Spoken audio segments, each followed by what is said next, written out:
guys have such phenomenal designs, right? So you guys keep churning out like these beautiful projects.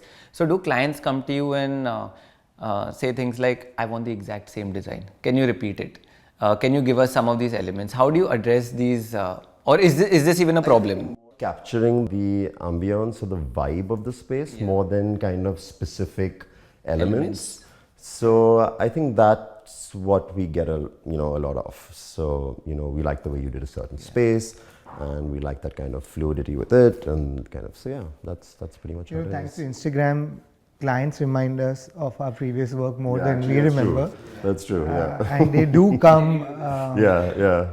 They do come asking us about that, but like Jason said, that it's more the vibe is what they're looking at rather than the exact same thing. And my answers were, let me do something better for you. This was done 2 years back. I think I need to learn this. I just completed my house, my own residence some time back, and my neighbor wants a house done, right? So I hope she's not going to be watching this, but she came to me and she's like, I love your flooring, I love the arch, and I love your door. Can we mirror it? And I was just like, we could, but let me give you something a little better. Okay, thank you guys. So you guys have been, you all have clients internationally, you all have done projects across continents, you all have an expansive portfolio. So when it comes to global influences, art movements, inspirations, is it difficult for you all to convince clients that this is who we are and this is what we do? Or do you kind of, is there a middle ground somewhere? I think it's always a battle. You might have those rare few clients that kind of, just tell you to go with the flow and do what you're good at, and that's why we're hiring you. But you will have that constant kind of back and forth struggle with a lot of clients, because, with this whole influx of like every design page out there, whether be it, like tons of social blogs on design. Everybody is kind of, educating themselves with what's out there, and they think they know what's best for their space. So you have to kind of, it's your job to convince them, listen, something might work, something might not work. But I think, as you mentioned about travel also, I mean, it's the best education for any designer, because there's so much that you kind of learn and kind of imbibe, and you want to kind of take home with you. It can come out in your work in the simplest of ways, which you wouldn't even realize. But I think it's the best way to learn. I really believe that good clients make good projects, and a lot of us, I think, in the fraternity believe that, and we always look for the best clients. Now, what is a good client? A client who's evolved or well-traveled. It doesn't micromanage. And who's as nice to you after the first payment. Yeah, absolutely. So, But also a good client is somebody who gives you a very clear brief of what they want. That will distinguish your project, your one project against another one. And, that's the beauty of our work, that, how we can differentiate our work is we differentiate our work with the kind of client's brief that we get in each project. Having said that, yes, travel really influences both clients and us as architects and designers in sort of shaping up how our practice evolves over time. I've now, over the years, with the little experience I've had with various clients, I feel that you should look for clients who give you a clear brief, but not clients who give you pictures of other designers, other architects, because that is never going to work. We had a terrible fallout with a client because it's, I think, borderline offensive also, no? Sometimes. I mean, it's a little kind of, because you look at the picture and you're just like, oh, like. And it happens to all of us. Like it happened to me last evening. Really? But, clients have to understand that they are coming to you for your style of working, not somebody else's style of working. If they want you to do what somebody else does, they might as well go to. So my answer to clients like these after some years of working is that if you want that person's work, it's best you go to that person and get this done.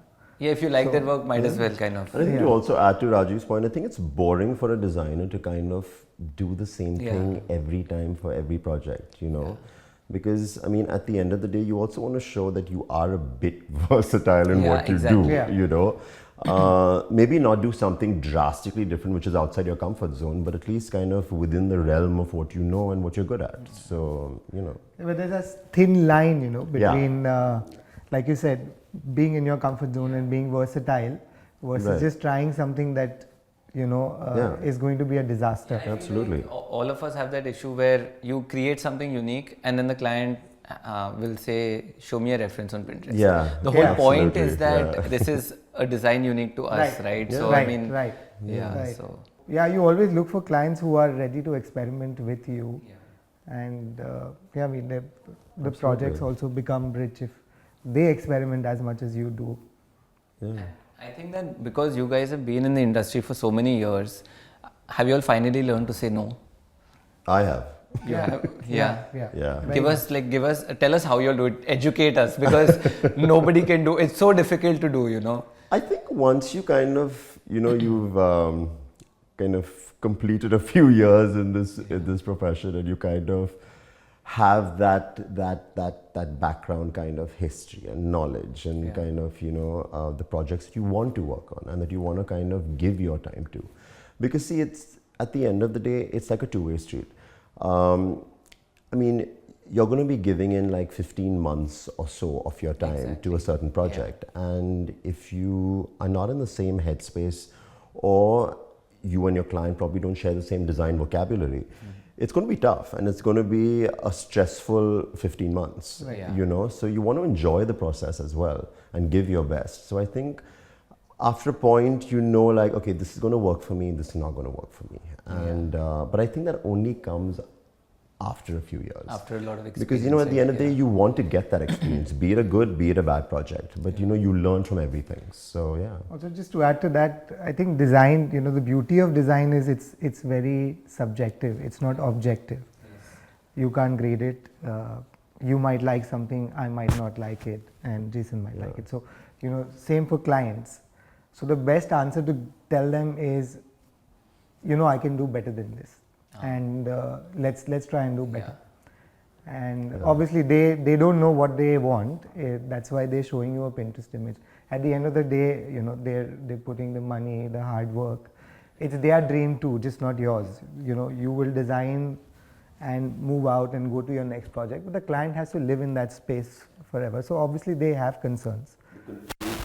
Scariest ones. I've always realized that they are the scariest ones, because I don't know what I'm doing, and then there's one board with like 400 Yeah, images. exactly. Like, these are my references. Exactly, Do you think a project could look like this? And I'm just like, yeah, maybe not, but At a certain level, I think you have to also gauge that if the client has a lot of trust deficit, you know, in you as a designer, then I think there are two ways to sort of go further.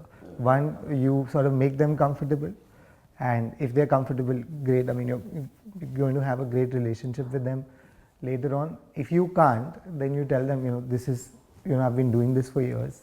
yeah. I've had repeat clients, and they love what I do. We've delivered so much.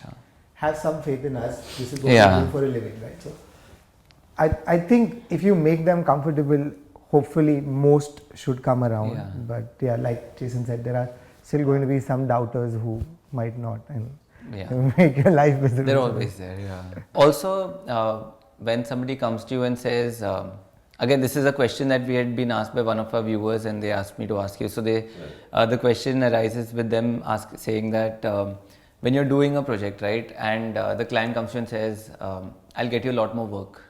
So that dangling that carrot in front of you, That always happens. Every time. I mean, it's been 12 years and I still get it, you know, like, so how do you deal with that? Like, it's... I just tell them that's well and good, and it's great if that happens, but for this moment, I don't think it works for me. So, you know, that's how you kind of have to kind of put... So you guys still get that, even now, sometimes? Yeah.